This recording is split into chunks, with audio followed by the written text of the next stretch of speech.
They were all your physicians tells you to eat dark bread. Yeah, so toast it, it'll be brown, motherfucker. That's actually quite good. And now he got it. First time I heard about Sabaton was in military service back in 05, 06, 05, I think.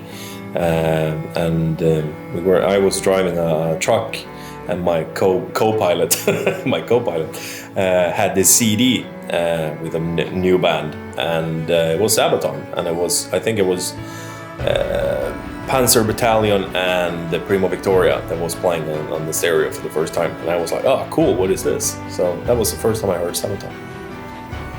Well, since I'm Swedish and they are Swedish too, you kind of hear about it when you do festivals all around the place. So I heard about them quite early, but no, actually we did a show together in Turkey in 2010 in Istanbul. That's where I saw them the first time. So 2010. I heard about Sabaton in this magazine called Sweden Rock Magazine. They had this CD once a month where you could listen to a couple of songs from new releases and so on. And one of those songs was Prima Victoria with Sabaton. And I was working out in the woods at that point. I was 17 years old, I think. I was listening to Sabaton. I thought, shit, this is good. So I bought their album, listened to it, and I thought it was very, very good. And then in 2005, I saw them at Sweden Rock Festival. Yeah, the same year. I saw them at Sweden Rock Festival, and I thought they were very, very good. So I started to listen to the band. I actually started to follow them and see them on, every now and then when they were playing close to my town, or sometimes I even went to the festival in Falun to see them. And then at one point I got to know each other. I got to know the band, and they got to know me. And now I'm here. I met Per at a party up in Umeå, where I used to live, when I played with Nocturnal Rites. We met at a party, and we were talking for hours, just gibberish stuff. And then the next day he called me up and told me what happened with the whole lineup, and he asked me if I could think about joining the band. And he said, like, can you meet me and Joachim in Stockholm airport tomorrow? I was like, yeah, sure, why not? So I called in sick for my work, and I flew to Stockholm. I met them, had a dinner, had 2 beers, and then after that they said, well, if you want to be in the band, you're in the band. So I knew the guys from a previous tour, and they needed a drummer because the previous ones, they left. So we kept in contact throughout the years, and then Per sent me an email, asked if I was interested. And yeah, I had such a good time, and I still am. So there we go. Well, as I said earlier, I got to know the band, and so me and Joachim, we had a little bit of a contact.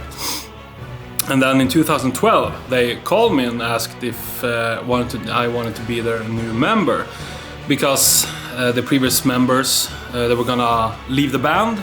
So they were standing there, Joachim and Per, no guitarist. But at that point, I was, getting my own career with my own bands was starting to get pretty good. So I wanted to put time and effort into doing that as much as I could. Even if it would fail, I still wanted to do that when I had the chance. So I said no to Sabaton. But then in 2016, Per called me back and said, hey man, what's up? Tobi's leaving the band, and well, kind of have you in mind still. So what do you say, boy? You're in this time? Well, and at that point, yeah, I was in. And once again, here I am.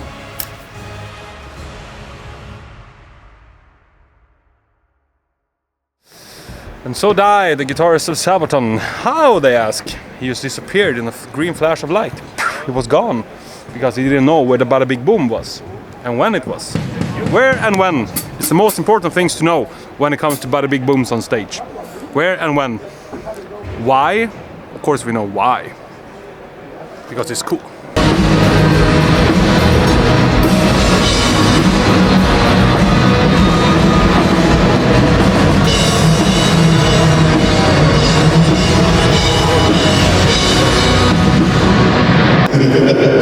Soundcheck. It's great. It's a great sound check. This is a great soundtrack. This is my favorite soundtrack.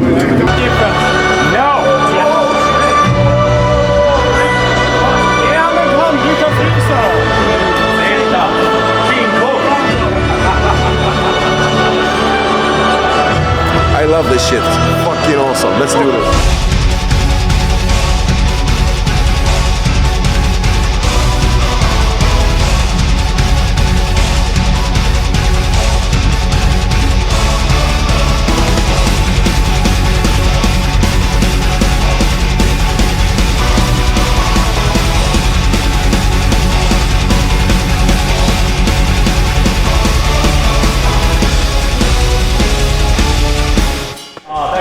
Hey, thanks to you. That was fun.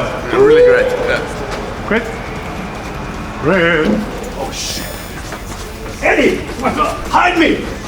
You answer my question now! The idea behind the band in the beginning was very simple. Just a couple of guys, have fun, drink some beer, play some metal together. Maybe one day we can have a few local shows, play at the small little there's few bars or whatever that we could play in our hometown Falun. That was the start, the main idea from the beginning, nothing more, nothing ambitious. But quickly we start to become ambitious. I was always very ambitious in everything I ever tried to do. I wanted to do it bigger and more than other people.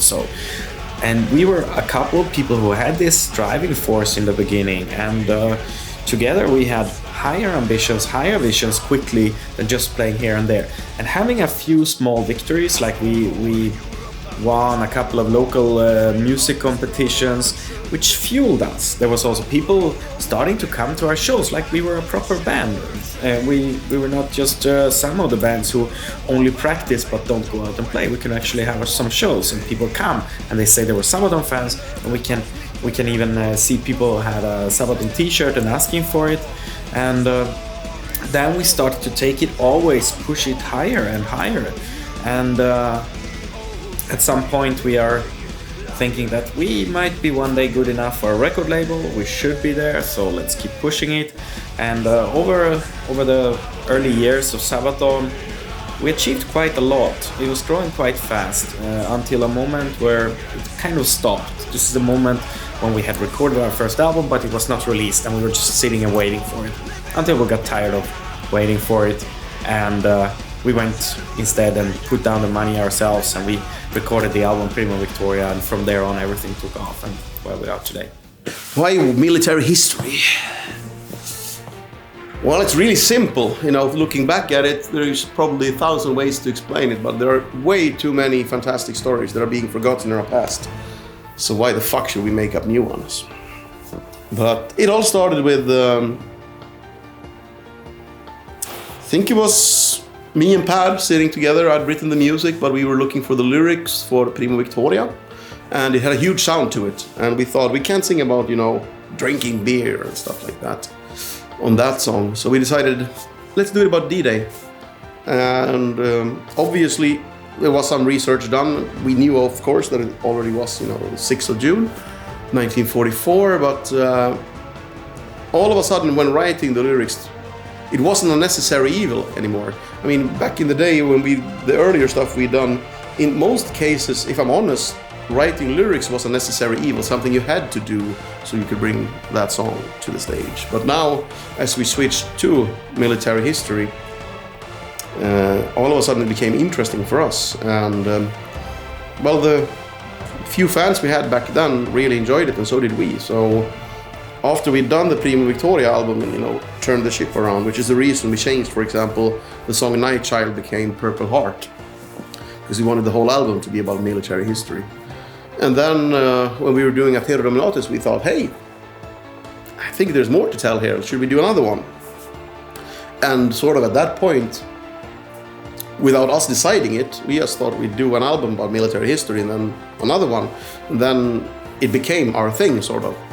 So we stuck to it. And honestly, I'm really happy about it. Some people are asking if we feel limited or, you know, constrained by the fact, but no.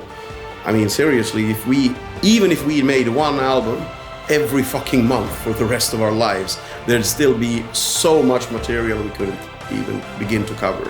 So, I mean, finding a documentary about a conflict or a battle you never heard about and finding these amazing stories, like, yeah, it's one of the greatest feelings I know. And sometimes being able to tell them, obviously we are not archaeologists, we are, you know, historians. We're not going to be the first ones to find out about these things, but it's such a great feeling to be able to find a story that's very rarely told, and being able to turn that into music and make people go, what the fuck, that happened? And yeah, something like A Ghost in the Trenches of the Great War, for example.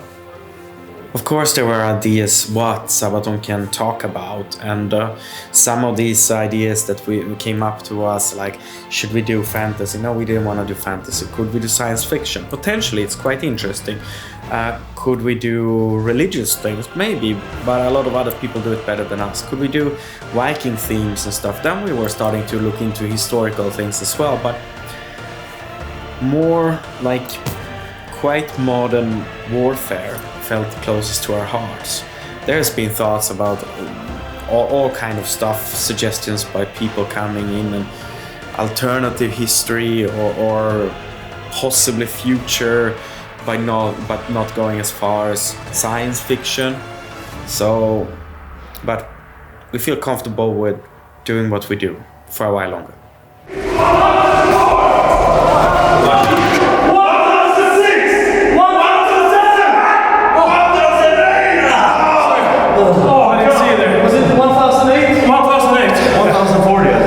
You know, it's important to do your push-ups when you're on tour. Oh, hi. We didn't know you were coming in. We were just finishing up our 1,000 push-ups. Daily, right? Daily. Yeah, daily. We hit 1,008 this time. I don't know if you got it on camera, but we did a lot. Yeah. Come here. I missed that.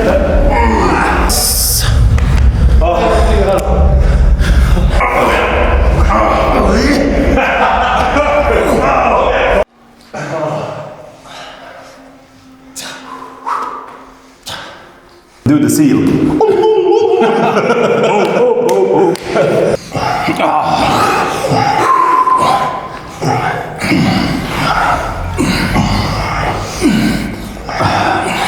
Where you work out for one day and then you rest for 3 days.